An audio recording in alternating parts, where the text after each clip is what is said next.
देखिए, हम ये आपसे कहना चाहेंगे कि पंचायती राज एक्ट में जो डीडीसी बनेगी, कॉन्स्टिट्यूट होगी, इसका ये एक डेवलपमेंट ओरिएंटेड है, इसमें कोई दो राय नहीं है। जो भी लोगों के मसले मसाइल हैं उनको हल करने की कोशिश करेंगे हम। जैसे हम मिल के कोशिश करेंगे, नारबल से बारामूला तक सारे मिल के डेवलपमेंट की बात जब आप करते हैं कि आप देखते हैं संग्रामा में, पटन में, हर जगह जैम लगा रहता है, तो हम वाइडनिंग ऑफ रोड एक्सपीडिशसली हो। सब मेंबर से गुजारिश मैं करूंगा कि हमारी टॉप प्रायोरिटी मिल के होनी चाहिए कि श्रीनगर से लेके, क्योंकि ये डिस्ट्रिक्ट का मामला है, नारबल से लेके बारामूला तक वाइडनिंग ऑफ रोड हो।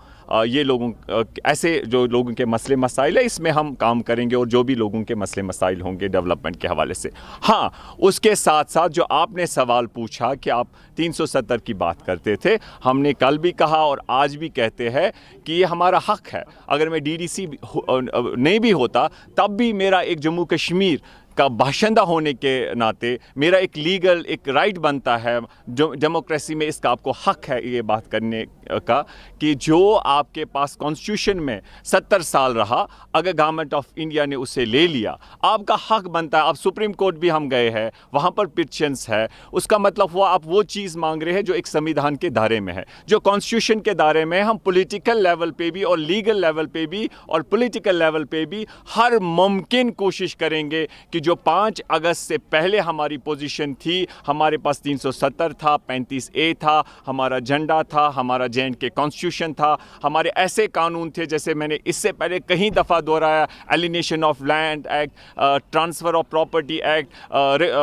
Peoples representation act. बाहर का इलेक्शन नहीं लड़ सकता है, ज़मीन नहीं खरीद सकता है, नौकरी नहीं कर सकता है। आप इससे पहले इलेक्शन लड़ते थे, आपको स्टेट सब्जेक्ट मांगी जाती थी, आपको ज़मीन खरीदते थे, आपको स्टेट सब्जेक्ट मांगी जाती थी। अब वो आपके पास नहीं है, तो हमें वो कतई कबूल नहीं है। हमें लगता है कि हमारी डेमोग्राफिक चेंज होगी, तो इसलिए हमारा हक ये बनता है कि हम पुरअमन तरीके से इस चीज़ के लिए हर मुमकिन कोशिश करेंगे, लीगल लेवल पे भी और पॉलिटिकल लेवल पे भी। और मुझे पूरा यकीन है कि गवर्नमेंट ऑफ इंडिया हमारी बात को सुनेंगे और हमें वो इस चीज़ से नाराज़ नहीं होंगे, क्योंकि मैं दोहराना चाहता हूँ, जो भी हम बात कर रहे हैं हम कॉन्स्टिट्यूशन के दायरे में कर रहे हैं। और इससे पहले भी हमने देखा, जब भी हम कभी इस पे बात होती थी, दिल्ली में जाके जिम्वा बहुत सारे लोग मिलते थे, तो हमें कहते थे आप बात करिए लेकिन आप कॉन्स्टिट्यूशन में बात करिए। आज तो हम 35 से 370 स्टेटहुड, वो तो हम आइन के दायरे में मांगते हैं। तो आप देखिए ना, हिंदुस्तान का आइन जो आर्टिकल 3 कहता, वो कहता अगर किसी स्टेट का आपको नाम तब्दील करना हो, किसी स्टेट को आपको बाइफरकेट करना हो, वहाँ की असेंबली से पूछा जाए। और जम्मू कश्मीर में लिखा था, पूछना ही नहीं था, हमारी कंसेंट चाहिए थी, लेकिन हमारे पास असेंबली इन्होंने डिसॉल्व कर दी और पार्लियामेंट असेंबली की ओर से एक्ट किया। तो मैं ये समझता हूँ ये सारा अनकॉन्स्टिट्यूशनल था और गैर जमहूरी था, इसलिए हम पुरअमन तरीके से इसके लिए लड़ेंगे। हिंदुस्तान जो है गांधी जी का देश है, और हम ये मानते हैं, बहुत सारे लोग ऐसे हैं जो ये समझते हैं कि ये जो पॉलिटिकल राइट्स इनके हैं और ये जो पुरअमन तरीके से मांग रहे हैं, मुझे पूरा यकीन है हिंदुस्तान का अवाम उस आवाज़ के साथ खड़ा होगा। बाकी हम यही कहेंगे, हम एक मिशन के साथ, डेडिकेशन के साथ, ऑनेस्टली, फियरलेसली काम करेंगे। सारा अल्लाह के हाथ में। बहुत सारे लोग कह रहे हैं ख़तरा भी है इसमें, लाइफ रिस्क है, जेल में डाल सकते हैं। तो मैं समझता हूँ आवाम के लिए मैं तो ऐसी कोई बात नहीं कह रहा हूँ कि जिससे कोई सेडिशन अट्रैक्ट हो, एंटी नेशनल अट्रैक्ट हो, लेकिन फिर भी अगर ऐसा कोई ख़तरा है, हम कोशिश करेंगे कि हम पुरअमन तरीके से इसके लिए लड़ेंगे। हमारे साथ former principal and district session जज साहब अब्दुल रशीद भट्ट साहब, जो खुद एक इंस्टीट्यूशन है, इनकी ऑनेस्टी, इनकी इंटीग्रिटी जो है, इनकी काबिलियत जो है, इन्होंने भी इसमें बहुत एक रोल निभाया कि अच्छे लोग जो लोगों की सही तर्जुमानी करे, और उसके लिए भी इन्होंने काम किया। इसलिए मैं उन सबका शुक्रिया अदा करना चाहता हूँ जिन्होंने हमें एतमाद दिया। में करना चाहेंगे। बिस्मिल्लाहिर्रहमानिर्रहीम। मेरा यही फोकस होगा कि हर तरह की डेवलपमेंट हो जाए हमारे इलाके की। जो भी मेरा जुरिस्डिक्शन है, मैं कोशिश करूँगी कि वहाँ से जो भी लोगों के मसले मसाइल है, मैं उन पे काम करूँ। तो जिन लोगों ने आप पर एतमाद जाहिर किया, तो उनका आप किस तरह से शुक्रिया अदा करेंगे? उनका मैं तहे दिल से शुक्रिया अदा करती हूँ जिन्होंने हम पे एतमाद जताया और अपने कीमती वोट्स दे के हमें कामयाब बनाया। और उनसे मैं यही मैसेज देना चाहती हूँ उन लोगों को कि आप मुतमईन रहे, इंशाल्लाह हम आपके साथ शाना बशाना हर कदम पे हर वक्त उनके साथ होंगे। जो भी उनके जेन्युइन डिमांड्स होंगे हम इंशाल्लाह पूरा करने की हर मुमकिन कोशिश करेंगे। तो जिस तरह की खबरें आ रही है कि ये जो डीडीसी चेयरमैन की सीट है वुमेंस के लिए रिजर्व रखी गई है कई एक ज़िलों में, तो आपका क्या रिएक्शन रहेगा इस हवाले से? इंशाल्लाह इट डिपेंड्स। हम ये नहीं कहेंगे कि हमें ही चाहिए, पार्टी का जो डिसीजन होगा इंशाल्लाह हम उनके साथ होंगे। हमें वो तस्लीम होगा पार्टी की तरफ से, जो भी हमारी जिनको भी वो चुनेंगे इंशाल्लाह हम उनको वोट करेंगे। उठाया तो अब डेवलपमेंट के हिसाब से अगर देखा जाए तो किस तरह के काम करेंगे आगे? मुझे ये उम्मीद है अगर खुदा ने चाहा तो इंशाल्लाह बहुत कोशिश करूँगा अपनी डेवलपमेंट के लिए।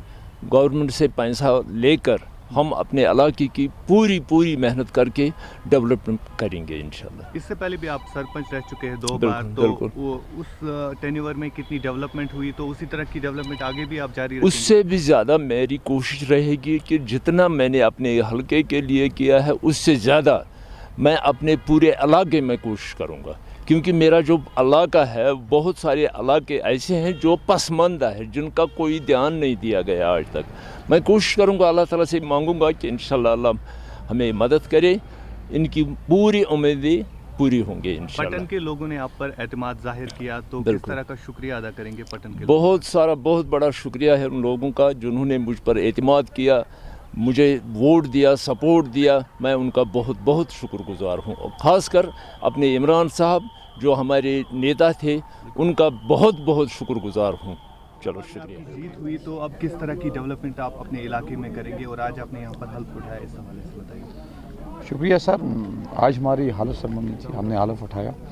उसके बाद हमारे जो इलाका है बड़ा पिछड़ा हुआ इलाका है, डेवलपमेंट हुई है, ये नहीं मैं कहूँगा कि आज तक नहीं हुई है डेवलपमेंट, मगर बहुत सारे गांव के अंदर जो है रोड अभी नहीं है या पानी नहीं है, और उसके बाद नेटवर्क प्रॉब्लम है अभी बहुत सारे गाँव के। इस दौर में भी मेरे कुछ इलाके जो हैं, सबसे पहले लिम्बर का इलाका है, नाली का इलाका है, चौटाली या बुनियार के इस्लामाबाद दशना है, लचीपुरा है।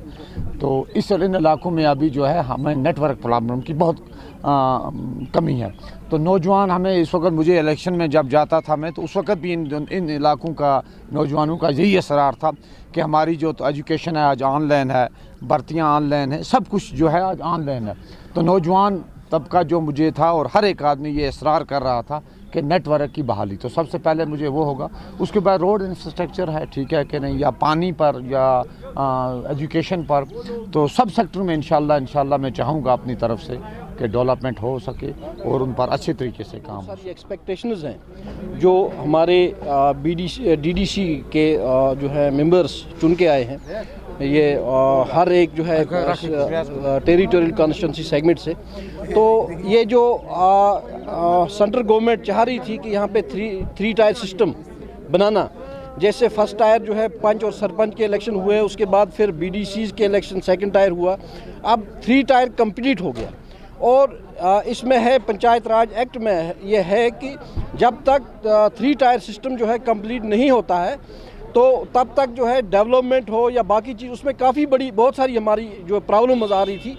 अब तो 3 टायर सिस्टम कंप्लीट हो गया और हमें एक्सपेक्टेशन है कि सेंट्रल गवर्नमेंट जो है, जो सेंट्रल गवर्नमेंट ने वादे किए यहाँ की जम्मू कश्मीर के अवाम के साथ, कि पंचायत राज एक्ट को जो है हम पूरी तरह से है ज़मीनी लेवल पे जो है ग्राउंड लेवल पे इम्प्लीमेंट करके यहाँ की डेवलपमेंट के बारे में, यहाँ का जो मतलब यहाँ पे पिछले कई सालों से जो हालात यहाँ पे ख़राब हैं और जिसकी वजह से यहाँ डेवलपमेंट नहीं हो सकी। और हमें उम्मीद है कि ये जब 3 टायर सिस्टम कंप्लीट हो गया, डीडीसी जब बोर्ड डिस्ट्रिक्ट डेवलपमेंट बोर्ड बन गया, और हमें उम्मीद है कि काफ़ी पैसा जो है सेंट्रल गवर्नमेंट से आएगा। और यहाँ सब जो भी आज हमारे डीडीसी मेंबर्स जो चुने गए हैं उन सबको मुबारकबाद पेश करता हूँ अपनी जानिब से।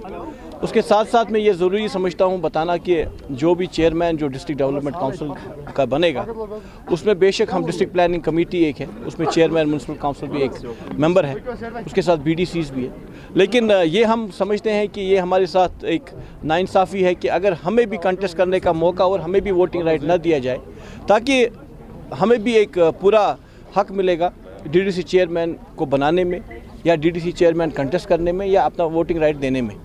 देखिए, मैं आपको बताऊं कि अगर ज़िले बारामूला की बात करूं तो अभी आपने देखा होगा कि अभी जो सरगर्मियाँ है कि ये वुमेंस वार्ड है या बाकी चीज़ें हैं, उस हवाले से भी मैं बता देना चाहता हूं कि अभी तक जो बडगाम की जो स्पेलिंग थी वो BUD थी। अब आज अचानक से BAD क्या करने पे क्या मजबूरी बनी, तो बहुत सारे सवाल जो अभी उठ रहे हैं अभी जो LGUT गवर्नमेंट पे। या तो हम ये समझते हैं कि वो ये चाहते हैं कि कुछ पार्टीज़ को वो फेवर करना चाहते हैं, लेकिन अगर ये एक जमहूरी मुल्क है तो हम इसमें जमहूरी तरीके से हर एक इंसान को, हर एक बाशिंदे को ये फील होना चाहिए था कि क्या पता हमें किस मुकाम पे कहाँ से पहुँचना है। अगर ये पहले वुमेंस वार्ड हुआ होता तो शायद कुछ पॉलिटिकल पार्टीज़ ने शायद उनने उसी हिसाब से अपने कैंडिडेट्स को भी उठाया होता।